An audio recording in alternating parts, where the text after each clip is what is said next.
ስሜ ድልነሳው የኋላው ይባላል። ጅማ ዩኒቨርሲቲ ኢንስትራክተርም ነኝ ተመራማሪም ነኝ።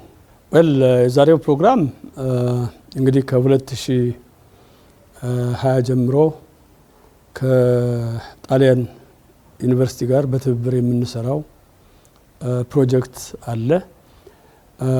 ይሄ ፕሮጀክት ሞቢሊቲ ፕሮጀክት ይባላል።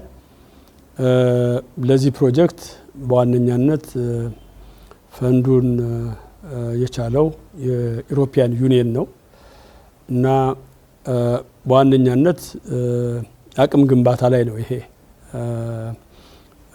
ፕሮጀክት የሚያተኩረው። እንግዲህ በዚህ ፕሮጀክት ውስጥ የስቱደንት እና የስታፍ ኤክስቼንጅ ፕሮግራም አለ። ይህ ማለት ተማሪዎቹ ከጅማ ዩኒቨርሲቲ ኦፍ ሞሊሴ ወደ ጣሊያን ይሄዳሉ። እዛ ከ3 እስከ 6 ወር ቆይታ ያደርጋሉ። እዛ ኮርስ ይወስዳሉ። አንዳንድ የላብራቶሪ ወይም ደግሞ የመስክ ክህሎቶችን ያገኛሉ። በሌላ መልኩ ደግሞ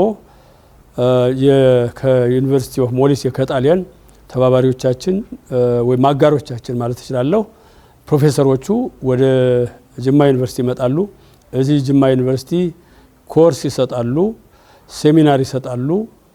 ከዛ ባለፈ ደግሞ የማስተርስ ተማሪና የፒኤችዲ ተማሪዎችን በጋራ እናማክራለን ማለት ነው። እንግዲህ ይሄ በዋነኛነት አሁን የዛሬውም እነኚህ 6 ፕሮፌሰሮች የመጡት ሴሚናር ለመስጠት ነው። ከዛ በተጨማሪ እስካሁን ድረስ ወደ 12 ተማሪዎች ከጅማ ዩኒቨርሲቲ ወደ ጣሊያን ባለው የሚገኘው ዩኒቨርሲቲ የኛ ተባባሪ የሆነው ዩኒቨርሲቲ ሄደዋል። ወደ 6 ፒኤችዲ ተማሪዎች ወደ 6 ደግሞ ማስተርስ ተማሪዎች ሄደው ኮርስ ወስደዋል። ቅድም እንዳልኩት የተለያዩ የላብራቶሪ እና የመስክ ክህሎት አግኝተዋል ማለት ነው እና ከዛ ባለፈ ደግሞ ያው በጋራ ከዚህ ከሞቢሊቲ ግራንት ከሚባለው ሌላ የሪሰርች ግራንት ወይም የምርምር ግራንት በጋራ ጽፈን አሁንም አቅም ግንባታ ላይ አግኝተናል ማለት ነው። ኢንጂንስ የሚባል ፕሮጀክት እስካሁን እንግዲህ ወደ 3 ፕሮጀክት አግኝተናል በጋራ።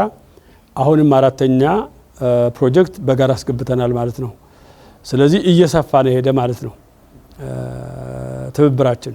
በዋነኛነት ከዚህ በፊት የነበረው በጤናው መስክ ነበር ትብብሩ። በጤናው መስክም በተለይ በጠበብ ባለ መስክ ነው ማለት በዚህ በተላላፊ በሽታዎች ዙሪያ ወይም ደግሞ የቬክተር ወለድ በሽታዎች ዙሪያ እንደ ማላሪያ አይነት እና የአርቦ ቫይራል ዲዚዝ ወደሚባሉት በሽታዎች ላይ እነኚህን በሽታዎች በሚያመጡ ትንኞች ዙሪያ ነበር የምንሰራው። አሁን ግን ሰፋ አድርገን በጤናውም በእርሻውም ዙሪያ ለመስራት ነው። ከዛ ባለፈ ደግሞ እስካሁን ቅድም እንዳልኩት በከፊል ምርምር ላይ ነው፣ ግን አሁን ፈጠራ ላይ ያተኮረ የትብብር እናደርጋለን የሚል ፕላን አለን።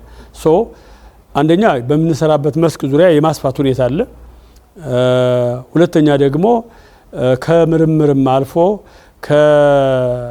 ከተማሪና ከኢንስትራክተር ወይም ከመምህራን ልውውጥ አልፎ የፈጠራም ላይ የማተኮር ነገር አለ። ኢኖቬሽን ላይ ኢኖቬሽን ግራንት ለማምጣትም ፕላን አለን። የሞር ሪሰርች ግራንት አምጥተን ደግሞ የፒኤችዲ ተማሪዎች ተጠቃሚ እንዲሆኑ፣ የማስተርስ ተማሪዎች ተጠቃሚ እንዲሆኑ በብዛት ማለት ነው። ስለዚህ ይሄ ፕላን አለን ማለት ነው። አሁን እንዳያችሁት ወደ 6 ፕሮፌሰሮች ነው የመጡት። እንዲያውም አሁን መጀመሪያ ከዩኒቨርሲቲ ኦፍ ሞሊሴ ከሚባለው ጋር ነው የነበረን ትብብሩ ከዛ ነበር። አሁን ግን ዩኒቨርሲቲ ኦፍ ካታኒያ የሚባል ሌላ ዩኒቨርሲቲ ደግሞ ጆይን አድርጓል። ስለዚህ በቁጥርም እየጨመረ ነው ሄደው ማለት ነው። ከኢትዮጵያ ጅማ ዩኒቨርሲቲና ደብረ ማርቆስ ዩኒቨርሲቲዎች ናቸው ያሉት በዚህ ኮንሶርሽየም። ነገር ግን አሁን በዛም በኩል እየጨመረ የአጋሮች ቁጥር የዩኒቨርሲቲዎች ቁጥር እየጨመረ ነው የመጣው። በስራውም ስፋት